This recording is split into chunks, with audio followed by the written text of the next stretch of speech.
Education channel में एक बार आपका फिर से स्वागत है। हम लोग कर रहे हैं 10th क्लास के एक्सरसाइज 1.2 का फर्स्ट क्वेश्चन, जिसका हम पार्ट 4 पर आ चुके हैं। पार्ट 3 हम ऑलरेडी डिस्कस कर चुके हैं, 3 हिस्से इसके, ठीक है। और मैं उम्मीद करता हूँ आपको तीनों अच्छे से क्लियर हो गए होंगे, समझ आ गए होंगे। तो चलिए नेक्स्ट करते हैं हम लोग। क्वेश्चन में क्या करना था हमको फाइंड द जीरोज, हमें जीरोज फाइंड आउट करने थे पॉलिनोमियल के, जिनको हम जीरोज को हम रूट्स भी बोलते हैं। Find the roots of polynomial भी आता है, बट इसमें हमें साथ में वेरीफाई भी करना है उनके बीच का रिलेशन क्या है। रिलेशनशिप क्या होता है हमारा, हमें सम निकालना है, हमें प्रोडक्ट निकालना है। तो हमको निकालना है sum of polynomial and product of polynomial, और उनका रिलेशनशिप जो भी स्टैब्लिश होता है वो हमें वेरीफाई करना है कि हाँ हमारा आंसर जो आ रहा है सही आ रहा है, ठीक है। सबसे पहले मैंने आपको क्या बताया था, जो भी इक्वेशन होती है पहले हमारे को किस फॉर्म में लिखना है। ये स्टैंडर्ड फॉर्म है हमारी, ax² + bx + c = 0। हमें इस फॉर्म के अंदर उसे कन्वर्ट करके लिखना है, ठीक है। इसमें मगर हमको दिख रहा है भाई दो ही टर्म है, बट ये दिख रहा है कि एक स्क्वायर वाली है और एक जिसमें वो u आ रहा है, यानी एक x वाली टर्म आ रही है हमारी, बट ये c वाली टर्म हमारे पे है नहीं। तो पहले से कन्वर्ट करके लिख लेते हैं। क्या करेंगे, 4u² + 8u + 0 = 0 लिख सकते हैं। भाई कुछ नहीं है ना, टर्म है ही नहीं, तो हमने इस टर्म की 0 लिख लिया। तो यहाँ से हमको एक चीज़ पता लग गई कि जो हमारा a है वो तो हो गया 4, b है वो हो गया 8 और c हमारा हो गया 0। देखो a हमारा ये होता है a b c, a हो गया 4, b हो गया 8, c हो गया 0। तो a 4 b 8 c 0, ये हमारा क्लियर हो गया। अब फैक्टर निकालते हैं। इसके अंदर तो फैक्टर निकालना और भी आसान है। देखो अब आप 0 से 4 को मल्टीप्लाई करोगे, इसमें उस तरीके से नहीं करेंगे हम, जब हमने पहले तरीका किया था ना कि हमने a और c के फैक्टर को मल्टीप्लाई किया तो आंसर 0 आ गया, बीच में 0 लाओ, क्या लाओगे 0, सभी गड़बड़ हो जाएगा, ठीक है। तो इसको करने का अलग तरीका रहेगा, इसको करने का और इजी तरीका है। ये जो था ना इक्वेशन तो हमारी ये बन गई ना। अब एक काम करो, इस इक्वेशन वापस इसी में आते हैं हम। इसको हमने दोबारा क्या लिखा, 4u² + 8u = 0। 0 था हमने हटा दिया। अब देखो इन दोनों में कॉमन क्या आ रहा है, इसको दोबारा वैसे ही जैसे कॉमन कैसे देखते थे, 4u², इसको करो 2 × 2 × u × u, 8u लो, 8u, 2 × 2 × 2 × u।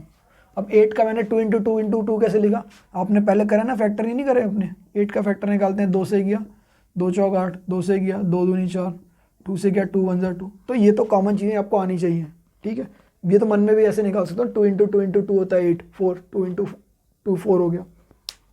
ये पहले भी कर चुके हो और आप लोगों को इसकी प्रैक्टिस होनी चाहिए इस चीज़ों की, ठीक है। कर लेना इसको।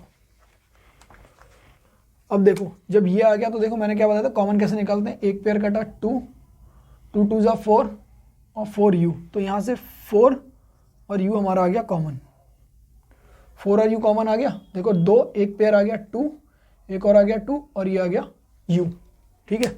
दोबारा लिख देता हूँ मैं सही से एक बार। देखो क्या हुआ, ये था 2 × 2 × u × u, ये था 2 × 2 × 2 × u। तो एक पेयर आपका ये बन गया 2 का, एक पेयर बन गया ये 2 का, एक बन गया u का। तो आपका कॉमन आ गया 4u, अंदर क्या बचा आपका, अंदर आपका बचा यहाँ u और यहाँ पर बचा आपका 2, केवल 2 बचा, ठीक है। तो आपके दो चीज़ें बन गई। क्या बना आपका, देखो 4u आपका कॉमन आ गया, यहाँ बचा आपका खाली u और यहाँ पे बचा आपका खाली 2। तो अब आपके पास दो चीज़ें हो गई, 4u = 0 और u + 2 = 0। तो यहाँ से हम निकालेंगे तो u = 0/4 जो हमारा हो जाएगा 0, और यहाँ से हम u निकालेंगे तो दैट इज -2। ये और इजी है, उस वाले से भी इजी हो गया, इसमें ज़्यादा कुछ मेहनत ही नहीं करनी हमको। यानी कि हमारे अल्फा की वैल्यू आ गई 0 और बीटा की वैल्यू आ गई -2, ठीक है।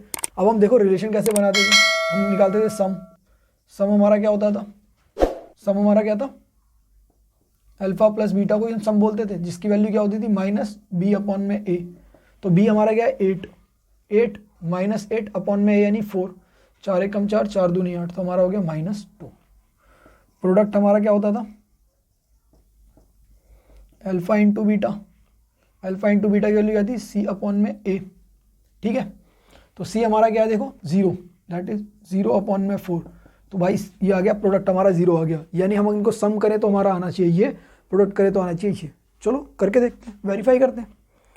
यहाँ की हमने अल्फा + बीटा 0 + -2, तो हम इसको लिखते हैं 0 - 2, दैट इज -2। देखो प्लस माइनस माइनस, और 0 में से किसी को माइनस किया नंबर सेम ही रह जाएगा। नंबर लाइन के इस साइड आएंगे हम, ठीक है। अब अल्फा इंटू बीटा प्रोडक्ट किया 0 इंटू -2, 0 को किसी से मल्टीप्लाई करते हैं आंसर क्या आता है 0। देखो प्रोडक्ट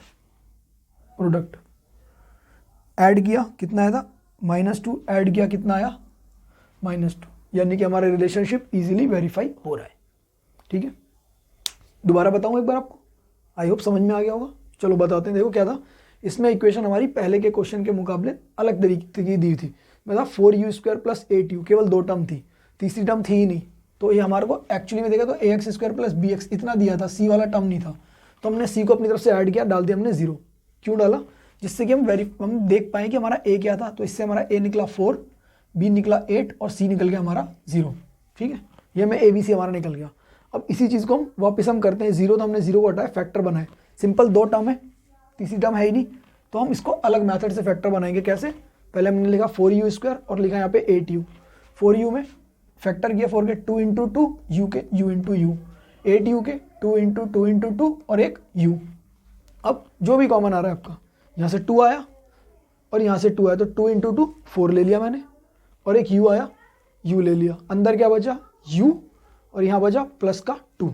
तो आपका ये बन गए 2 फैक्टर आ गए, 4u इंटू u प्लस 2, मतलब 4u = 0 और u + 2 = 0।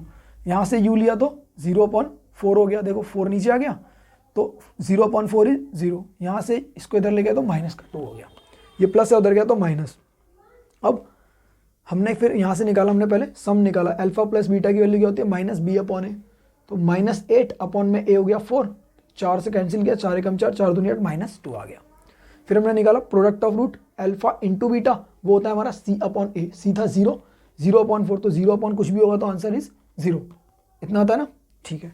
यहाँ पे करते हैं हम अल्फा प्लस बीटा, यह है अल्फा 0 -2, 0 - 2 इज -2।